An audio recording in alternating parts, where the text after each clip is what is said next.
Principales mesures de la loi de finances rectificative 2020. Tarif des droits de douane.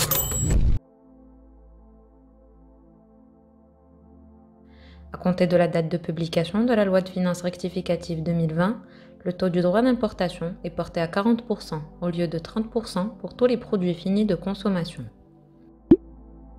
Mesures spécifiques à l'IR.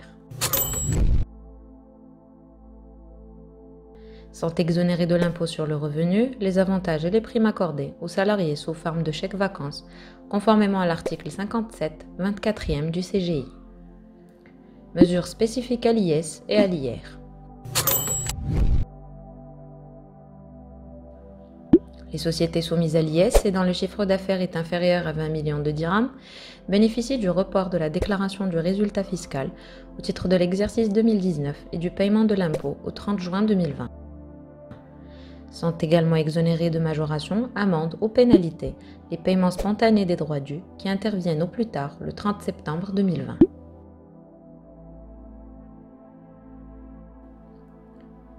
Les personnes physiques soumises à l'IR bénéficient du report de la déclaration jusqu'au 30 juin 2020 au titre de leurs revenus professionnels de l'année 2019, déterminés selon le régime du résultat net réel ou celui du résultat net simplifié et au titre de leurs revenus agricoles.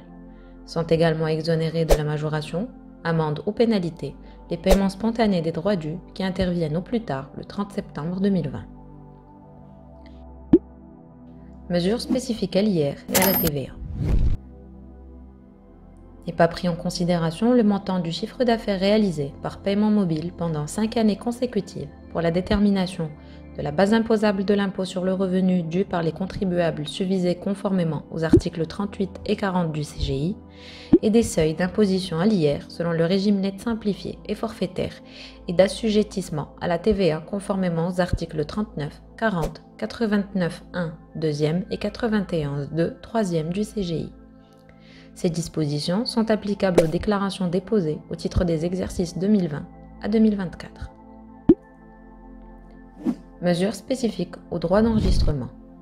Exonération de 100% des droits d'enregistrement sur les actes portant première vente des logements sociaux et des logements à faible valeur immobilière,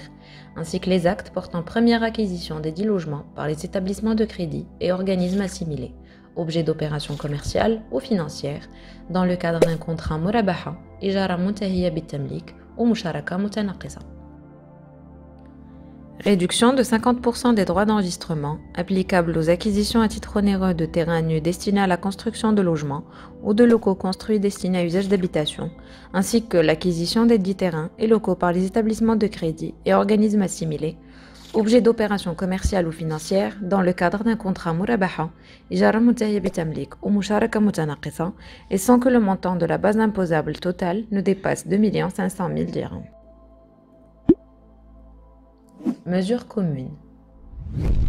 Il est accordé un délai supplémentaire d'1 an aux promoteurs immobiliers ayant conclu des conventions avec l'État pour la réalisation des programmes de construction de logements sociaux dont l'autorisation de construire est délivrée avant la date du début de l'état d'urgence sanitaire, soit avant le 20 mars 2020.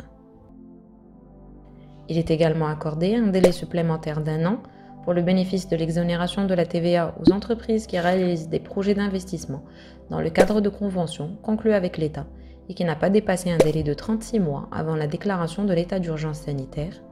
et à la réalisation d'opérations de construction des établissements hôteliers visés à l'article 129, 4e, 24e du CGI, pour lesquels les terrains ont été acquis avant la date de déclaration de l'état d'urgence sanitaire.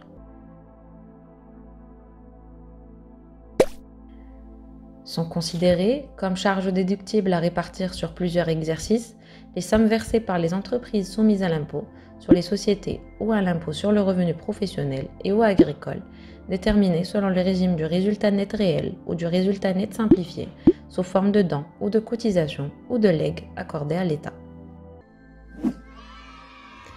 Régularisation spontanée.